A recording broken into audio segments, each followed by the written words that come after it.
Can you hear that? Sounds like sexy time.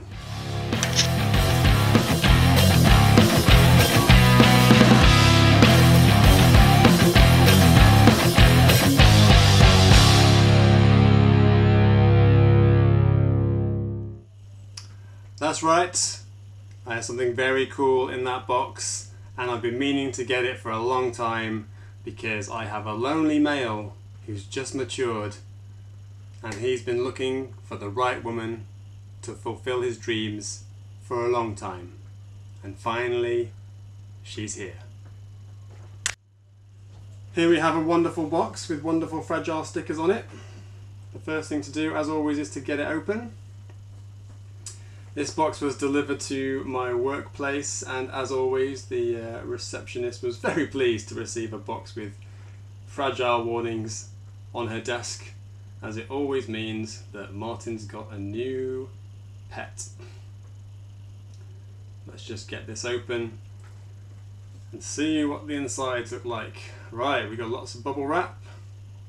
Whip that out, and somewhere in there is an adult female tarantula. So we just need to unwrap it very slowly so as to not freak the tarantula out. And there you go, a plastic container filled no doubt with moist tissue paper, and beautifully arranged inside there, an adult female Hysterocrates gigas, the Cameroon red baboon.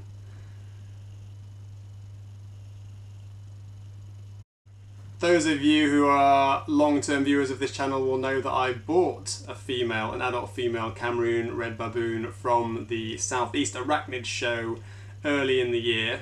However, although that is a beautiful, beautiful, beautiful tarantula and I love it, upon asking a few opinions, it was decided that it wasn't the same species as the male I have, because its back legs are really thin and it just looks very different.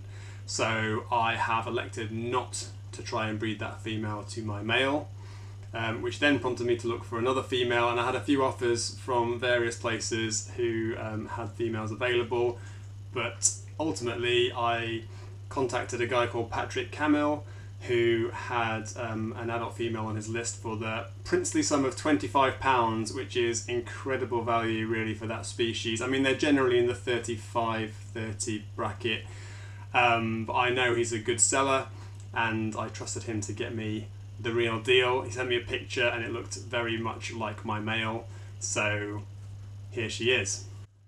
This is just some footage of me transferring some cocoa fibre from my male's enclosure into this other enclosure. It was the only enclosure I had at the time, and I tried to get it ready for her before she arrived, but then realised that there was nowhere near enough substrate really for me to feel happy that she was going to be okay in there.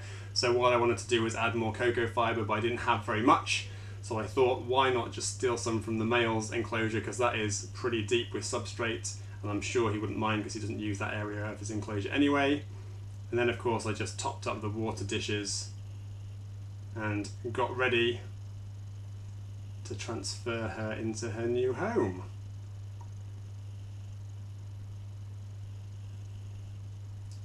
So this species is, I don't know, in my experience, not very aggressive and not very flighty. I mean, the baboon tarantulas are famously kind of aggressive and quick, but this particular species, I've not had anything like a threat pose off my male. He's always been pretty calm and always been very, very quick to run for cover.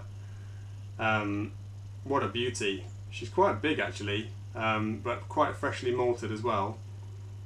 Interestingly, they tend to go a kind of lighter brown the further into the kind of molt cycle they are, so the kind of darker they are, the kind of more freshly malted they probably are. Although actually my male is nowhere near as light brown as the supposed female that I bought from SEAS. She's much lighter, so she looks very much like a different tarantula. Anyway, there was an awful lot of moist tissue paper and I dumped loads of it in the enclosure like a klutz. Just wanted to show you guys how beautiful she is. Absolutely gorgeous. But I had to do some cleaning up, so Just whipped all the pieces of tissue paper out very quickly. Obviously this is speeded up footage, it wasn't that quick. And then it was time to encourage her gently into the cave I provided. So I stuck this in black and white just because the picture looks better in black and white. I had to zoom in quite a lot from the GoPro footage, and unfortunately the fluorescent lighting in my animal room didn't really lend itself to a very clear picture, so apologies that this isn't super clear, but hopefully you can see that I'm just using the back end of the tweezers to gently coax her out of there backwards into the little cave. She was an absolute doll, really, really cooperative. And one more leg, and there she goes. Job done. So I decided to offer her a medium locust because I figured she might be hungry, having just recently molted, and she was straight out to investigate it. But interestingly, having investigated it, she decided she didn't want to eat it. I have a few tarantulas in my collection that won't touch locusts for whatever reason. They don't like the flavour of them, I don't know what it is. Anyway, I put some crickets in later and she definitely ate those. And there she is, peeking out of her new cave. I had no doubt that she would rearrange all of the decor because that's what they do. They're an obligate burrower, so they do a lot of digging. And a few days later, she remodeled the enclosure and webbed up the entrance, and that's how she's been since. This is the perfect opportunity for me to try and breed Hysterocrates gigas. One of the coolest things about this species is they can, as long as you do it carefully, be kept communally. So if I can get them to breed and she does produce an egg sac, I will definitely be keeping some of the spiderlings to see if I can keep them as a communal, and I might even give away some communals as a giveaway on this channel. So fingers crossed I can get them to breed without too much difficulty. I've watched a huge number of breeding videos of this species to try and get a handle on how easy or difficult it might be, and from what I've seen it doesn't look too bad, considering they're a baboon tarantula and things can go wrong with that type of tarantula. So fingers crossed, watch this space. Of course I will update you guys, it might even be one of my live videos, so keep an eye out for that. If you're new to this channel, please subscribe, please tell your friends, share the love. If you want to receive notifications of future videos, obviously please hit the notification icon. Do you have anything to say about this species? Do you keep Hysterocrates gigas? Have you seen them swim underwater? That is another of the coolest things they do. Do you have a Hysterocrates gigas communal that you can tell me about? Any information you have on this species, and particularly breeding them, would be much appreciated. Leave your comments below. Catch you later.